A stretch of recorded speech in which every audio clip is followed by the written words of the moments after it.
Bom dia, irmãos! Que a graça do nosso Senhor Jesus Cristo, o amor de Deus e o consolo do Espírito Santo seja conosco hoje e eternamente.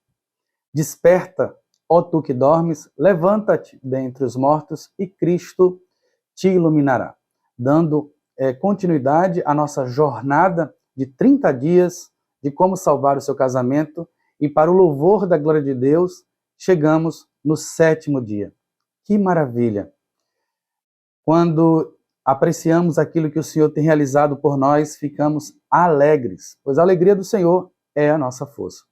Amados irmãos, hoje no 7º dia, eu quero dizer que Deus tem reservado algo precioso. Como você viu aí no título do nosso vídeo de hoje, tem tudo a ver como se preparar para o casamento. E você pode dizer, mas pastor, eu já sou casada, e como eu vou me preparar se eu já estou dentro do casamento? Eu quero dizer que esse vídeo é para você, porque ao longo da minha vida, eu percebi que eu deveria parar de fazer as mesmas coisas porque elas não estavam mais funcionando. Veja, eu desde os 15 anos que dou aula na igreja, na escola bíblica dominical, namorei por 6 anos e me considerava o homem mais apto a realizar ou a entrar dentro de um casamento. Mas após 2 anos, me vi completamente perdido, isso mesmo, porque as coisas que eu tinha aprendido de uma maneira teórica, ou não queria aprender, achando que o casamento ele se experimenta e não se aprende para viver, entrei num grande desafio, que se não fosse o Senhor me resgatando, dizendo assim, Lázaro, sai para fora, eu estaria perdido e o meu casamento estaria destruído. E não é isso que eu quero para você. Então, pare de fazer as mesmas coisas se ela já não está trazendo os resultados que você precisa e anseia, certo? Então, em algum momento, na minha caminhada no casamento, eu tive que parar e dizer assim, como me preparar, então, espiritualmente para o casamento? Eu quero, Senhor, alicerçar, trabalhar o alicerce, fazer uma expectativa e ter uma cosmovisão bíblica do que é o casamento. E aí procurei, nessa jornada, ler livros de homens piedosos que tinham princípios bíblicos. E aí, ao meditar na palavra de Deus, após uma leitura vasta de mais de 68 livros, me vi ali como uma criança chorando, dizendo assim, Senhor, como o Senhor é bom e a sua misericórdia dura para sempre. Então, fique tranquilo, porque essa mensagem também é para você que já está casado. E se você que ainda não está casado, está se preparando e assim, não, alguém me enviou esse vídeo, mas como eu não estou ainda casado, isso aqui não é para mim, porque como salvar o meu casamento, eu nem estou casado. Eu quero dizer para você que o casamento é uma das maiores instituições estabelecida pelo Senhor Jesus Cristo. E diante disso, o diabo, que é o nosso adversário, está pronto para destruir tudo aquilo que o Senhor tem estabelecido para nós. Então, assim, ao pensar em namoro, ao pensar no noivado, quero dizer para você que um bom namoro e um bom noivado, ele é saudável à medida que você se prepara espiritualmente para o casamento. Na medida que você se prepara espiritualmente para o casamento, você terá um bom namoro, um bom noivado. Então, aqui você terá a oportunidade de aprender. Vamos navegar por alguns textos, porque o nosso encontro hoje é panorâmico, ou seja, vamos dar caminhos e ao longo dessa série vamos trilhar alguns desses caminhos, certo? Então, como se preparar espiritualmente para o casamento? Ao longo desses 6 dias, amados irmãos, nós percebemos o agir do Senhor. Se você está assistindo esse vídeo, né, e não assistiu ainda o vídeo 1, 2, 3, eu quero dizer para você que algo é separado para você nos vídeos anteriores. Por exemplo, se você está dentro do casamento perdido, não sabe o que procurar dentro do casamento, porque ele perdeu completamente o sentido. No vídeo 1, você vai ter lá a grata alegria de encontrar o significado e o propósito e o que encontrar no casamento. Se você está em grandes lutas dentro do casamento e já não sabe para onde pedir ajuda, já tentou de todas as coisas, lá no vídeo 2 você vai encontrar a solução, bem como as práticas de virtude que você deve executar para continuar lutando pelo seu casamento, certo? Se você está dentro do casamento e vive, né, com brigas com o seu marido, desentendimento, né, não sabe o que pensar mais dele, olha, quando você se depara diante de tanta frustração, porque você se preparou para algo que nunca aconteceu, muitas vezes essa frustração tem a ver com aquilo que você trouxe para o casamento ou aquilo que o seu cônjuge trouxe para o casamento. E lá no vídeo 3, eu estou falando um pouco sobre o que eu devo deixar para trás para salvar o meu casamento. Então, abre lá, assiste lá o vídeo número 3, que você vai aprender o que devo deixar para trás para salvar o meu casamento. Se você está dentro de uma perspectiva de, olha, meu casamento ele tá morno, ou já esfriou total, pastor, eu preciso de um renovo no meu casamento, lá no vídeo 4 você vai ver qual é o dia da semana preparado pelo Senhor para que você renove os seus votos. Então, muitas pessoas fazem votos ou renovam seus votos matrimoniais anualmente. Mas Deus sabe das nossas lutas no matrimônio e estabeleceu para nós um dia específico na semana para que possamos renovar os nossos votos diante de Deus, confessar os nossos pecados. E ali, no vídeo 4, você terá uma diretriz, mais um princípio de como renovar esses votos. Seguindo em frente na nossa caminhada, jornada, quero dizer para vocês que estão sentindo profundas dores no casamento em relação ao leito, em relação à sexualidade. Isso mesmo. A grande maioria dos divórcios hoje dentro do povo de Deus é por causa da sexualidade. Ou porque você tem uma visão distorcida do sexo, ou o seu cônjuge tem uma visão distorcida do sexo, ou vocês ainda não encontraram essa tal plenitude que é estabelecido dentro de uma sexualidade. E ali, lá no nosso momento lá, do dia 5, você vai encontrar alguns princípios bíblicos para você ter um leito sem mácula e desenvolver uma sexualidade biblicamente orientada e com vários princípios. Naquele vídeo, são vários caminhos que vamos seguir ao longo dessa jornada aqui. Por fim, lá no vídeo de ontem, isso mesmo, falamos um pouco do grande desafio que é tratar essa dor do desentendimento. Você começa o casamento, né, ele te entendendo, ela te entendendo, fala amor, diz amor, né, com muito carinho, com muita paixão. Passado alguns anos ou alguns momentos, já é de uma maneira ríspida, né, ou a total indiferença. E aí, como estabelecer uma boa comunicação? Quais são os princípios para realizar uma boa comunicação? E ali, lá no vídeo de ontem, você terá a oportunidade de apreciar quatro princípios para essa boa comunicação. Até aqui nos ajudou o Senhor. Então, no dia 7, que é hoje, Deus tem preparado para nós, apesar de toda essa caminhada, pare um pouco, né, a sua vida e vá voltar à origem. Se prepare espiritualmente para o casamento. Eu sei que a gente pensa quando vai casar, olha, se eu já tenho casa, eu posso casar. Se eu já tenho um patrimônio, estou pronto para o casamento. Se eu já tenho maturidade, no sentido de eu já sou maior de idade, então eu posso casar. Então, nós sempre nos preparamos para o casamento numa perspectiva econômica ou numa perspectiva de abrigo, numa perspectiva de saúde, não, agora estou apto, né, de saúde para casar, e esquecemos, amados irmãos, de nos preparar espiritualmente para o casamento. E é justamente nessa fragilidade da espiritualidade que justamente o diabo ataca, e aí um problema espiritual, né, uma fragilidade espiritual começa a gerar problemas em todas as outras áreas, tanto depois na área econômica, como depois na área física. Então, estamos aqui para nos preparar espiritualmente para o casamento. E vamos apresentar algumas coisas aqui.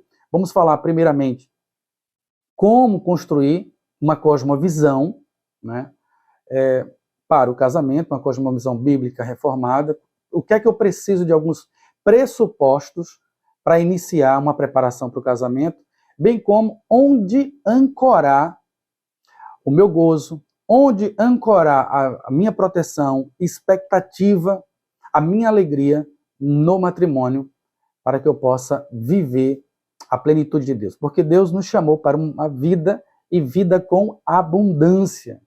Então, na medida que eu conheço a Deus, maior são as minhas experiências, e na medida que eu experimento Deus, maior é a minha necessidade de buscar conhecê-lo. Por isso, corramos e prossigamos em conhecer o Senhor.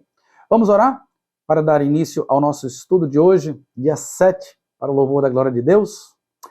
Senhor, nosso Deus e eterno Pai, consola essa mulher no nome de Jesus. Que o Senhor a abrace, que ela se sinta, Senhor, protegida pelo Teu Filho Jesus Cristo. Que Teu Espírito Santo possa enchê-la de alegria, contentamento.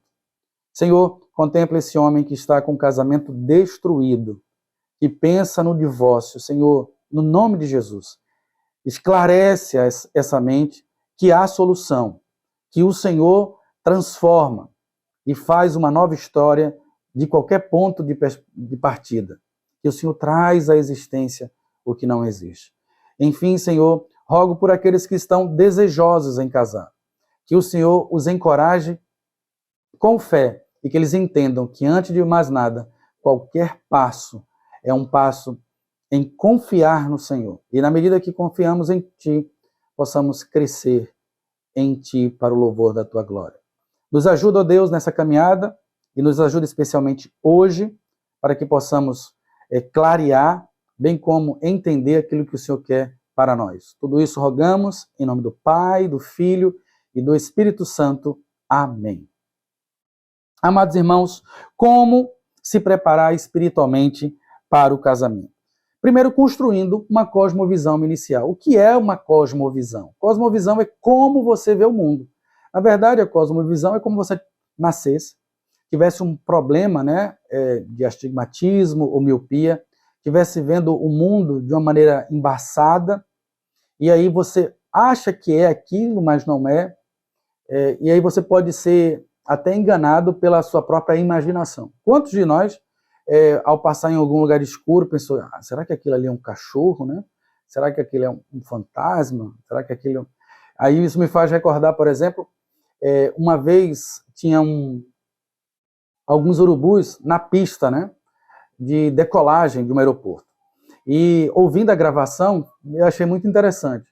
Na gravação, o piloto que ia decolar dizia assim, ô Torre, eu não posso decolar porque há cachorros na pista. E aí o controlador que estava na torre diz assim, cachorros na pista? Negativo, há apenas urubus. Cuidado com urubus na pista. Mas ali o piloto insistiu, Torre, há cachorros na pista, solicito que tire os cachorros, aí mande o bombeiro.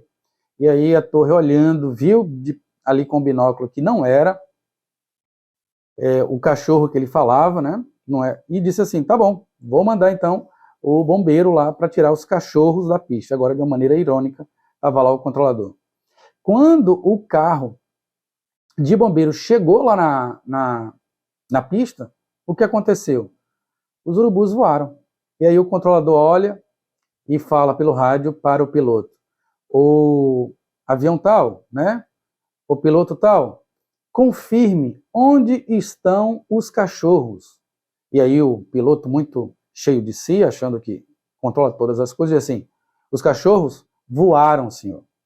Pois é, parece irônico, mas na verdade, quando não temos uma boa cosmovisão, é como se a gente não tivesse uma boa perspectiva da realidade. E aí eu peço para que você possa, antes de mais nada, para se preparar para o casamento, ter uma boa cosmovisão daquilo que acontece. E como construímos essa boa cosmovisão? Primeiro, entender, partindo de um pressuposto, do desafio que somos pecadores. Todos nós. Em vídeos anteriores eu falei lá, em Romanos capítulo 3, né, que todos pecaram e destituídos estão da glória de Deus. E o que é pecado? Pecado é que existe padrões bíblicos estabelecidos pelo próprio Deus, Criador do universo, que nos formou e disse: faça e caminhe por esse critério. Toda vez que desprezamos essa orientação e não caminhamos nesse critério, o que acontece? Nós pecamos. Então, pecado é você não alcançar um critério estabelecido por Deus. Ou Deus nos limita para o louvor da sua própria glória, ou até para o nosso próprio bem-estar, e ultrapassamos esses limites. Ou seja, somos transgressores.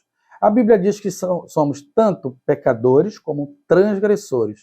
Ou seja, o ser humano, ele nasce em pecado, ele é concebido em iniquidade.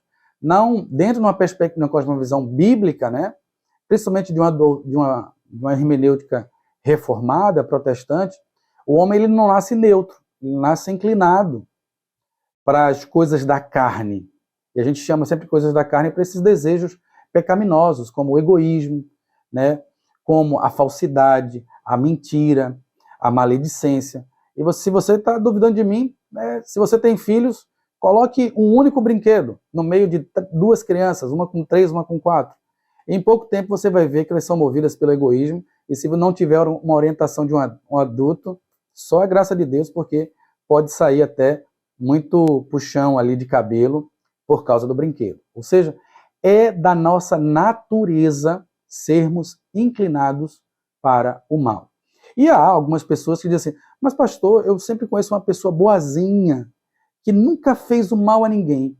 A Bíblia diz que uma inclinação carnal não é só no ato, mas também na intenção.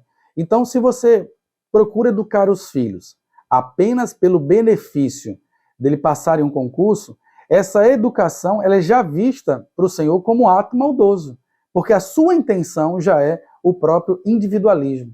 Você não está pensando no filho, você está pensando que ele cresça e você usufrua de benefícios econômicos dele. Veja que coisa interessante, né? Então, a Bíblia ela trabalha a intenção do coração, muito mais do que a ação. O que vale é a intenção. Então, nós somos movidos pelo egoísmo. Então, diante disso, a Bíblia diz que aquele que está em Cristo, ele começa a realizar dentro dele uma luta.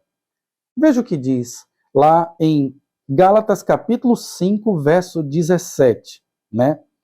Porque a carne milita contra o espírito, e o espírito contra a carne, porque são opostos entre si, para que não façais o que porventura seja do vosso querer. Ou seja, há uma luta entre a carne, e aí a carne é esse desejo pecaminoso para as coisas longe de Deus, para as coisas que me beneficiem, com o espírito, que é a nossa parte que quer buscar a Deus, que busca as coisas de Deus. Então há essa guerra dentro de nós. Então, antes de mais nada, se você quer se preparar para o casamento, é entender que os maiores desafios que você vai enfrentar dentro do casamento não é macumba, né? Não é uma feitiçaria, não é uma bruxaria, como todo mundo fica preocupado, né? Não é uma cartomante que vai fazer um trabalho para que você possa se apaixonar ou perder o seu marido. Não. O grande desafio é entender que no seu marido e em você há o DNA do pecado e que há uma luta interna. E nessa luta interna entre a carne e o espírito, nessa guerra, acaba o cônjuge que está ali no meio, recebendo alguns respingos dessa guerra e percebendo alguns desvios graves de caráter. Então, com muita oração, eu devo me preparar para esse casamento, abrindo os meus olhos. Tem uma cosmovisão. O seu gatinho, você está pensando agora em casar, um dia ele pode te arranhar.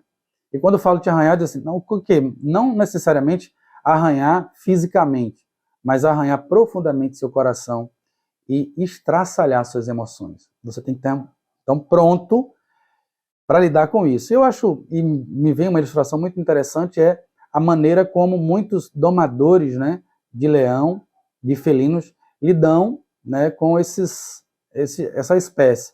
Ele treina com muito respeito, né, da mesma maneira são aqueles que trabalham com a orca, né, que é aquele peixe, aquela baleia, né, ou seja, há uma interação, mas com muito respeito, sabendo que há, tanto no felino como na orca, um DNA que pode olhar para o homem e, numa brincadeira, ela confundir o homem com uma presa.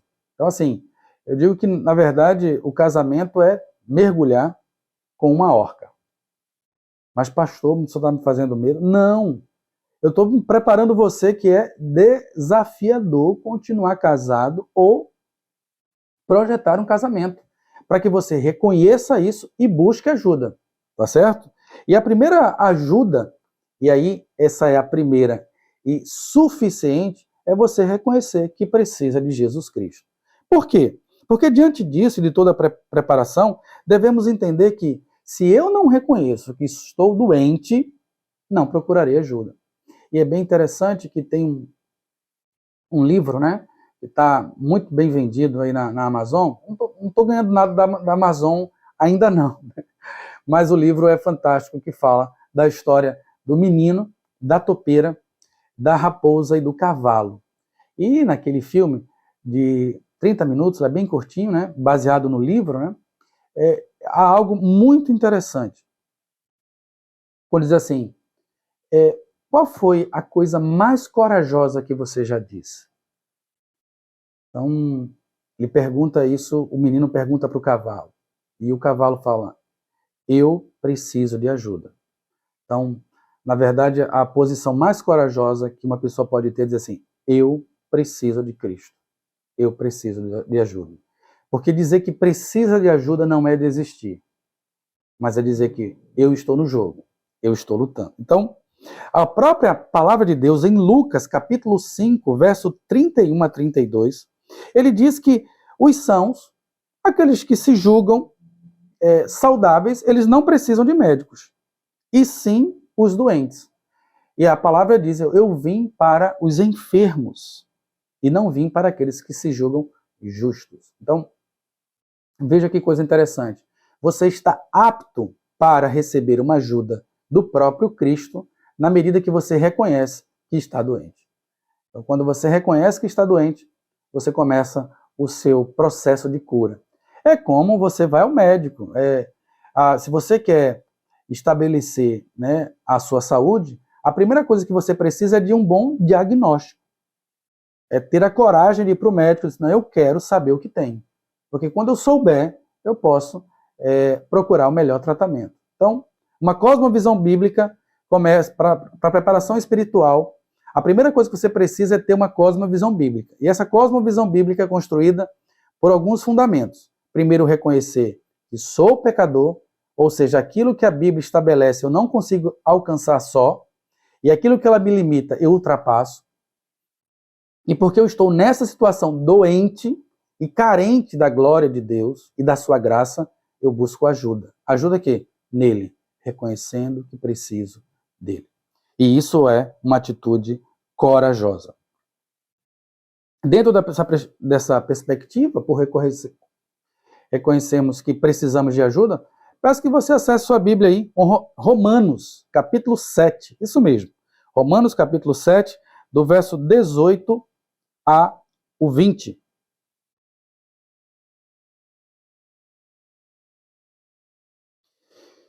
Diz assim, eu sei que em mim, isto é, a minha natureza humana, não há nada de bom, pois quero fazer o que é certo, mas não consigo. Quero fazer o bem, mas não o faço. Não quero fazer o que é errado, mas ainda assim o faço. Então, se faço o que não quero, na verdade, não sou eu quem o faz, mas o pecado que habita em mim.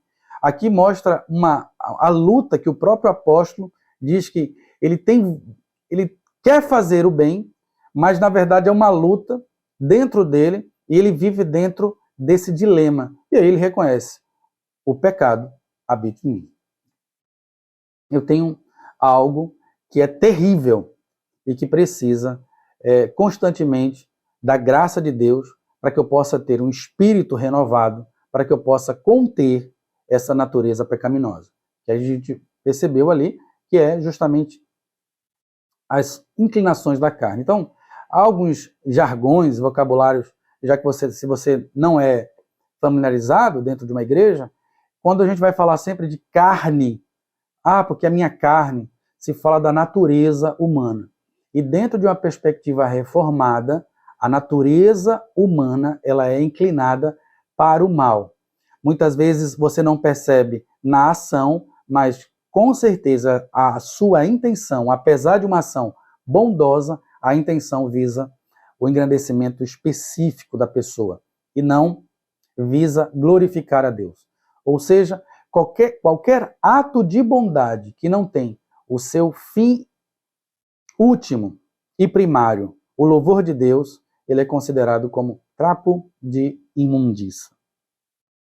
Dentro dessa perspectiva de que somos pecadores e precisamos urgentemente de Deus, devemos viver a nossa vida dentro dessa cosmovisão. Agora, dentro desses dois pressupostos, eu posso colocar meus óculos espirituais e com esses óculos espirituais eu posso me preparar para o casamento. Escrevendo, me preparando, ou seja, eu agora vou ver o sexo à luz dessa cosmovisão. Eu agora vou ver a criação de filhos à luz dessa cosmovisão. Ou seja, eu agora vou ver o meu relacionamento, meu lidar com as finanças à luz dessa cosmovisão. E essa cosmovisão ela é construída com dois alicerces. Sou pecador e preciso de Cristo urgentemente. Encaixando tudo isso aqui, eu começo a criar uma lente, né? Um óculos ali que vai trazer clareza aos maiores desafios vividos dentro do casamento. É isso aí.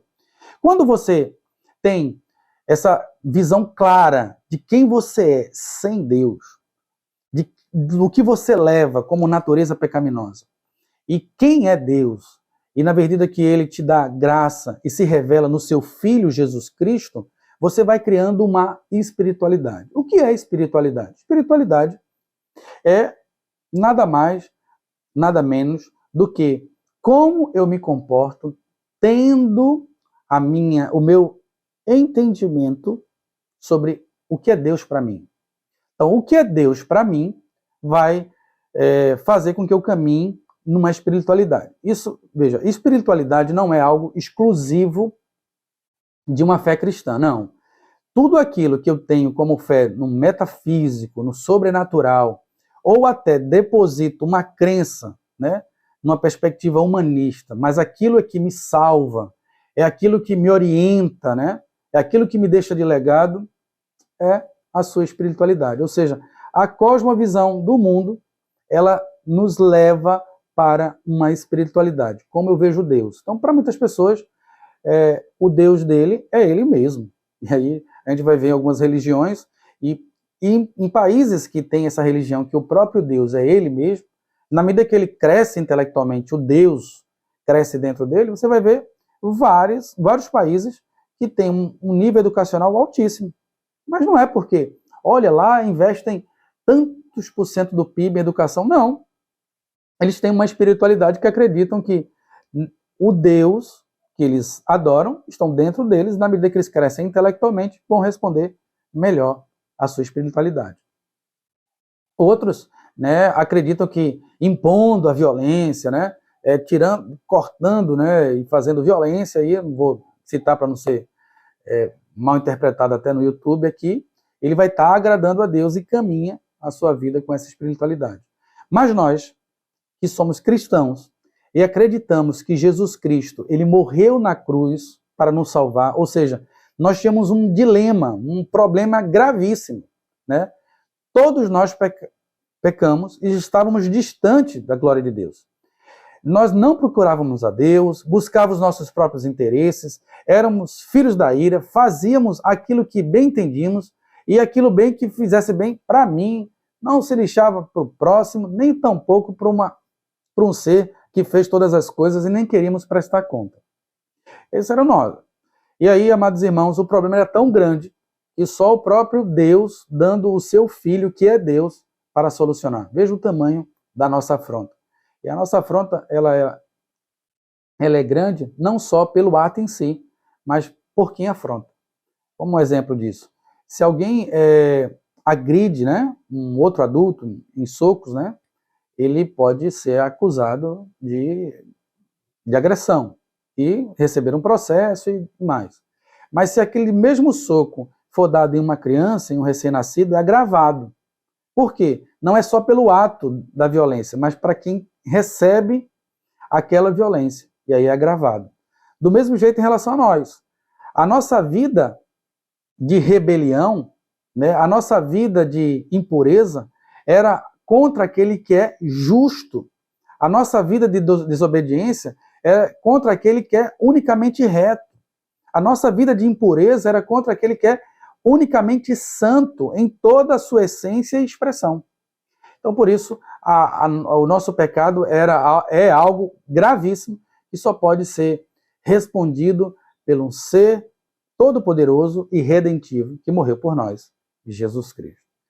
E aí, com essa espiritualidade de buscar essa redenção em Jesus e despertar para uma vida conforme Ele é, e aí colocar em nossos corações, Senhor, eu não vivo mais para mim, eu vivo para Ti, porque o Senhor morreu no meu lugar, e até Ele disse, eu morri por vós, para que vocês não vivam para vocês, mas vivam para mim.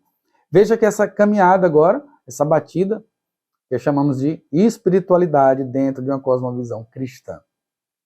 Essa espiritualidade, amados, vai nos levar a ancorar e começar a construir a nossa casa. Vamos dizer, casamento, né? A construir o nosso abrigo, que é justamente uma construção de uma espiritualidade dentro do casamento. E esse abrigo, essa casa que vamos construir dentro do nosso próprio casamento, ou vamos construir para entrar, se você está na fase aí do noivado, do namoro, ela tem 3 pontos. Quando a gente vai falar de casa, o alicerce, né? O que é alicerce? É aquela parte que é estrutural da casa, que fica muitas vezes dentro do solo, que ninguém vê no dia a dia. Qual o alicerce para uma espiritualidade saudável? Então veja, no primeiro momento, como eu me preparo para o casamento? Primeiro passo, construir uma cosmovisão bíblica. Essa cosmovisão bíblica vai nos levar ao segundo passo. Esse segundo passo é ter uma espiritualidade alicerçada, ou seja, um alicerce. Essa espiritualidade também tem que ter uma fonte. E, por fim, essa espiritualidade tem que ter um foco. Então, ou seja, cosmovisão e espiritualidade bíblica. Na cosmovisão é entender quem eu sou, né, impuro, pecador, quem Cristo é e o que Ele fez por mim e como eu devo responder a Ele.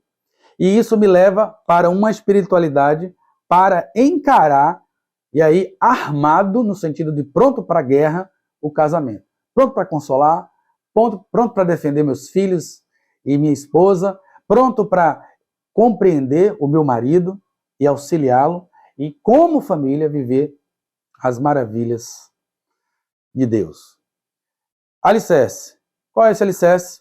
Isso mesmo. Quem falou a palavra de Deus acertou. O alicerce para uma espiritualidade bíblica para o casamento é a palavra de Deus. E essa palavra de Deus é a verdade. Então, no vídeo anterior, falamos um pouco de princípios para a comunicação. E um dos princípios para a comunicação, lá no vídeo anterior, é procurar a verdade, falar a verdade. E para você falar a verdade, você precisa conhecer a realidade. Ou seja, verdade só é verdade porque está ancorada em princípios da realidade que são imutáveis.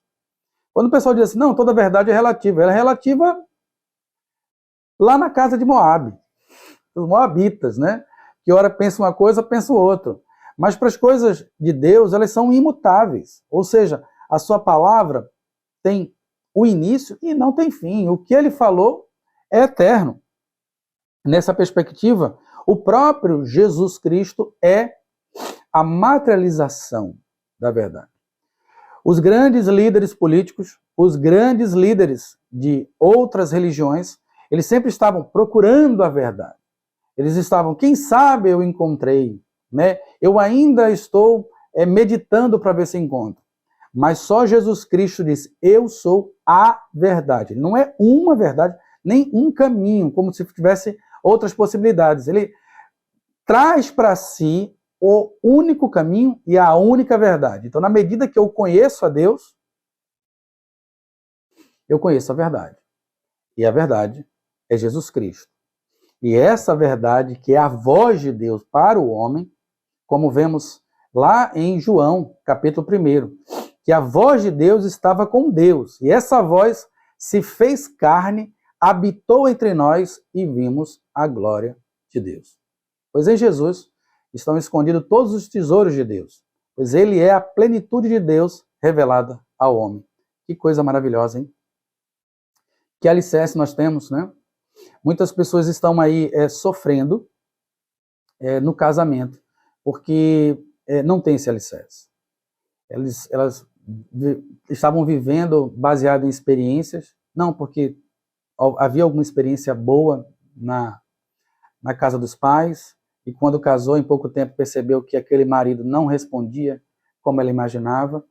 Da mesma maneira o homem, né, que acreditava que o seu casamento seria bom porque ele tinha visto na casa dos pais um bom casamento, mas quando entrou não era bem assim. E muitas vezes você vê, mesmo aqueles que veem um casamento bom, né, e querem isso, que é saudável, mas as brigas muitas vezes eram escondidas dos próprios filhos. E quando as experiências elas não são mais suficientes. Eu vou dizer para você que experiência de outros para o casamento sem a palavra de Deus é como se fosse gotas no oceano. Mas toda a experiência vivida pela palavra de Deus é a materialização da própria divindade em nosso casamento. E é poderosa. E devemos estar cheios disso. Eu me lembro que quando estava numa grande crise no casamento, uma grande crise, o que fez total diferença quando estava me preparando, né? Eu disse assim, não, eu tenho que me preparar para o casamento, apesar de estar já dentro do casamento há mais de 2 anos, foi perceber que eu precisava me encontrar com Deus.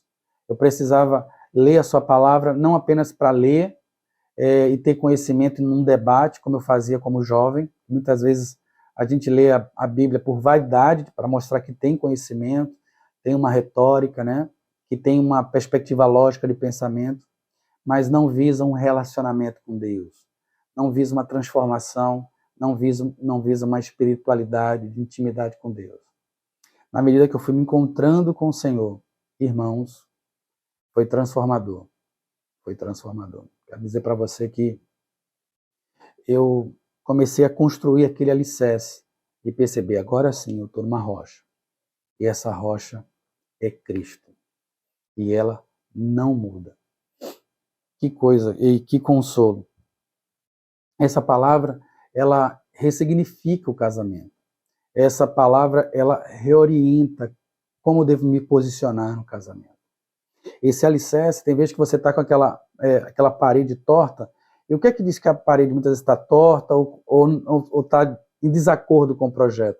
É que ela não segue o alicerce. Então, quando você tem um alicerce bem definido, aquilo que é construído para cima, que não está no alicerce, é rapidamente identificado e é desprezado para que se construa algo novo em cima do alicerce, que é Jesus Cristo. Então, na sua palavra é o que vamos fazer aqui, estamos fazendo ao longo desses 30 dias, né? Construindo esse casamento, essa preparação para salvá-lo e prepará-lo para o louvor da glória de Deus. Ou seja, vamos preparar esse alicerce. Esse alicerce é a palavra, que traz significado, né? Que traz uma qualidade, não baseado em mim, mas baseado na própria palavra de Deus. Quando eu estou fazendo esse vídeo, e algumas vezes eu fico assim, apreensivo de como os irmãos vão receber essa palavra, eu deixo sempre aqui aberto a Bíblia, porque em momentos de dúvidas, no sentido assim, poxa, será que isso aqui é realmente correto? Eu olho para a Bíblia e diz, não, isso aqui é palavra de Deus, e aí eu trago na memória. E essa palavra ela já foi plantada no meu coração e eu já colhi. Então o que eu estou oferecendo para vocês é fruto, é grão de algo que foi plantado pela semente da palavra em meu coração, e hoje eu estou te oferecendo aqui para que você, primeiro, acalme a sua alma. O Senhor, Ele te vê, tá? Para que o Senhor te liberte dessa ansiedade, tá? Ele sabe o teu futuro e você não está sozinho nessa, tá bom? E você está se alimentando desse trigo, desse bom alimento. À medida que você se alimenta, você pode também espalhar essa mensagem e viver essa comunidade de fé, alicerçado na palavra de Deus. Bem, eu estou alicerçado nessa palavra, mas qual é a fonte? Ou seja, como é que eu vou construir no dia a dia? Por meio de uma boa notícia, ancorada nessa fonte. Uma fonte para uma espiritualidade no casamento é o Evangelho. Não tem como, amados irmãos. Se o alicerce é a palavra, o princípio da palavra de Deus, que é Cristo, a fonte e a construção das paredes, elas devem ser o próprio Evangelho, a boa notícia. E o que é o Evangelho? É o diagnóstico de quem é o homem sem Deus, o diagnóstico de que essa distância era infinita e só um Deus infinito poderia fazer essa ponte, ligando Deus ao homem novamente por meio do seu Filho Jesus Cristo. A mensagem do Evangelho é nela que entendemos que, embora possamos pecar e nascer em pecado, em Cristo somos mais do que vencedor. Embora eu seja egoísta, em Cristo eu sou restaurado e amo o meu próximo. É por meio do Evangelho que tem o poder para resistir o pecado, pois a minha mente está transformada pelo poder transformador e redentor da palavra de Deus derramada sobre nós por meio do Espírito Santo de Deus. Então a mensagem do Evangelho, ela na verdade é nossa fonte inesgotável. E aí você sempre vai buscar diariamente. Por isso que eu acho maravilhoso a maneira como a igreja reformada e muitas igrejas ortodoxas trabalham a exposição do Evangelho. Então, todo ano tem exposição do Evangelho. Ano A, Mateus, ano B, Marcos, ano C, Lucas, porque constantemente a igreja tem que buscar a sua fonte do Evangelho. E nesses evangelhos, pastor, e os demais? Esses evangelhos nos ajudam a compreender os alicerces e as profundezas que há em toda a palavra de Deus revelada para nós. Que espiritualidade. Amados irmãos, o tornar espiritualmente maduros é entender tudo isso, se aprofundar em tudo isso. É compreender que, do contrário, se nós não entendêssemos o tamanho do nosso problema, que precisávamos de Deus, como é que eu posso me alegrar, né, na salvação? Então, eu sempre digo que, à medida que você percebe o quanto você foi perdoado, aí você diz, poxa, o quanto eu era pecador. Então, a medida do perdão percebe o tamanho da medida do seu pecado. E quando você percebe o quanto você foi perdoado em Cristo Jesus, aí, meu amigo, o casamento e os problemas do seu cônjuge em relação a você, ele fica fichinha, pequenininha. Porque, na verdade, se o Senhor nos perdoou uma dívida infinita, quem sou eu para não perdoar uma dívida tão pequena do meu cônjuge? E aí, nessa medida que eu caminho por perdão, porque nada mais, nada menos, o Evangelho é a justiça de Deus, é perdão de Deus. Eu caminho num relacionamento perdoando um ao outro e dizendo, vem, porque eu tenho uma boa notícia, vem, porque as misericórdias do Senhor é a causa de não sermos consumidos. Diante disso, nós temos o alicerce, que é a palavra de Deus, temos a fonte, que é o Evangelho, E qual é a finalidade? Ou seja, qual é o propósito de tudo isso? Qual a finalidade do casamento? É satisfazer o homem? É procurar o bem-estar da mulher? É procurar o bem-estar do homem? É procurar uma independência econômica? Você sabia que muitas pessoas casam e não sabem qual é a finalidade do casamento? Em outro vídeo mais à frente, vamos consolidar qual é a finalidade do casamento. Aqui, de uma maneira panorâmica, eu quero dizer para você, já te adiantar, que a finalidade do casamento é o louvor da glória de Deus. Nenhuma instituição estabelecida pelo próprio Deus em Cristo Jesus tem um fim no homem. Ou seja, eu casei para o louvor da glória de Deus. E quando eu vivo para o louvor da glória de Deus, eu me reoriento espiritualmente e sou beneficiado, porque eu encontro propósito na minha vida. Coisa maravilhosa, né? Na medida que eu me volto para Deus, eu volto para o meu propósito. E ao me encontrar no propósito, eu tenho vida.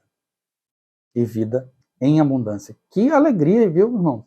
Isso me faz lembrar de um filme, que é O Robô, com Will Smith. É bem interessante que nesse filme conta uma trama de que o mundo está tão evoluído que começa a ter robôs para poder ajudar na atividade doméstica. E um dos robôs, ele começa a ter uma inteligência artificial à frente e entender as emoções e quer fazer uma rebelião. Mas esse robô, ele é desprezado e colocado no lixão de robôs. E é bem interessante que nesse lixão de robôs são um monte de container que quando ele abre, tem um monte de robô lá ativo. Né? Diz, vocês estão aqui, qual a situação de vocês, né? E esse robô mais evoluído, vocês morreram? E eles respondem, entendemos o que é a morte, quando perdemos o propósito. Quando perdemos o propósito, morremos. Veja, uma máquina falando isso.